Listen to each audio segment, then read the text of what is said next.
Hello everyone, let me introduce our team. We are NanoPlay, and the game that we're making is Lost Ranger. So, to begin with, let me present to you our team members, 9 exceptionally talented people. So, for Lost Ranger, what inspired us to begin this game?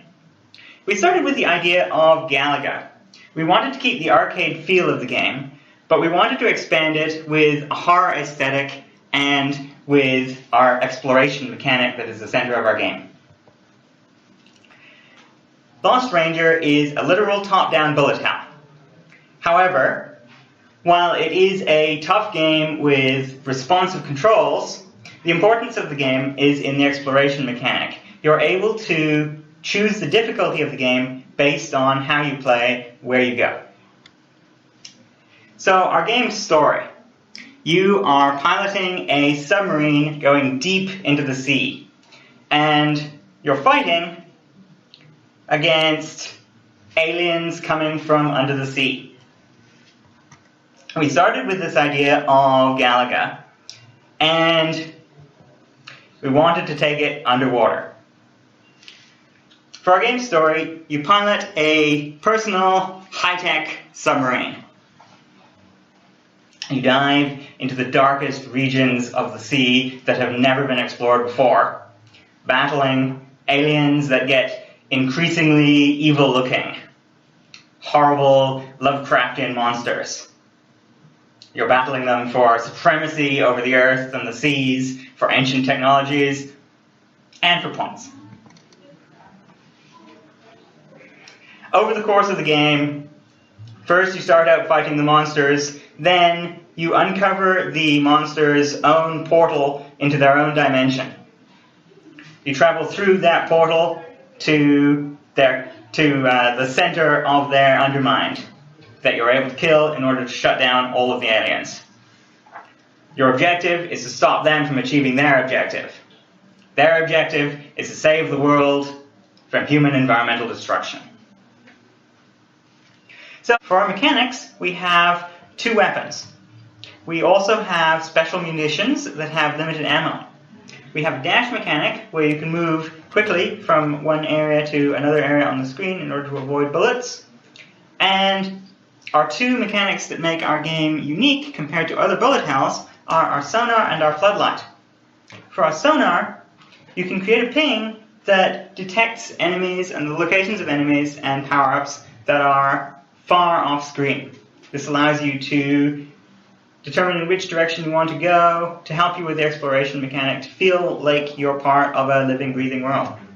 And for the floodlight, as I said earlier, the game is extremely dark. You can't always see what's going on screen. So the floodlight allows you to detect where the enemies are and to shoot them. We also have, importantly, a shared energy system that is shared across all systems. I'll talk more about that in a minute. We also have infinite horizontal exploration. The key mechanic of our game is exploration, and so you can continue to do that infinitely in either direction, and the game will be procedurally generated as you go. Finally, points collection. So, for our energy system, as I said, it's shared across all systems. Your weapons, your shields, everything. As you fire your weapon, you lose energy. As you take damage, you lose energy. As you use your sonar, you lose energy. This is important because you need to be able to control the rate at which you're using it. It regenerates at a constant rate. If you fire too much, you can't take damage. If you take too much damage, you can't fire. Obviously, this is not so good. Proper management is crucial. For our exploration, it's a unique underwater world.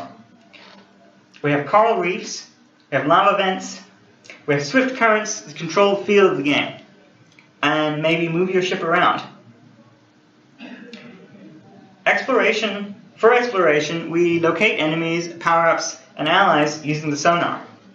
But different areas of the game world have different properties. Some may be more difficult, some may have stronger or weaker currents. Okay, you can stop.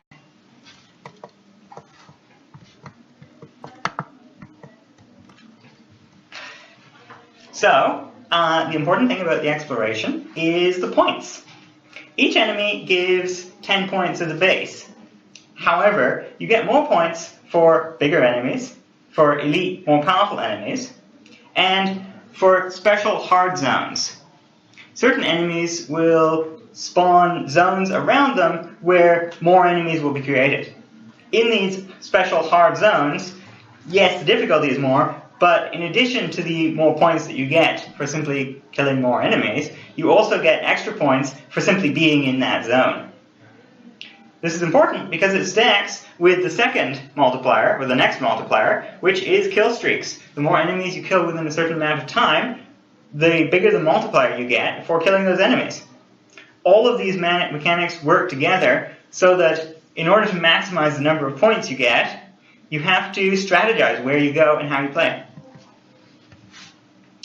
That leads into the next point for the game dynamics. Managing your energy levels is crucial, and it's also difficult. It needs to be strategized. Exploring and finding secrets, finding the hardest or the areas that are best suited to your skill level, that's also important and requires some strategy. And the final strategy is bigger enemies equals bigger rewards. Tougher enemies, bigger rewards.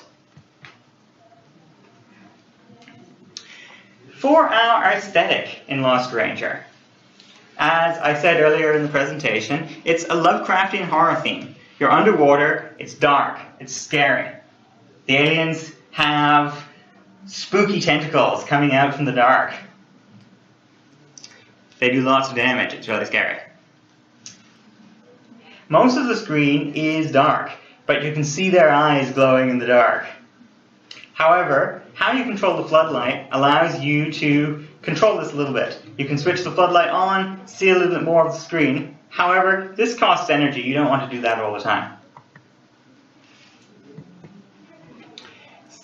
So, allow me to present to you our paper prototype. As you can see on the screen, the purple outline represents the area that the player can see, the window. And the yellow cone represents the area that is highlighted under the floodlight. Areas that are outside of the floodlight, the player can still see outlines of them so that they know that the game world is there, but mostly they're only able to know what's going on within that cone. As you can see, it's a fairly small area of the screen.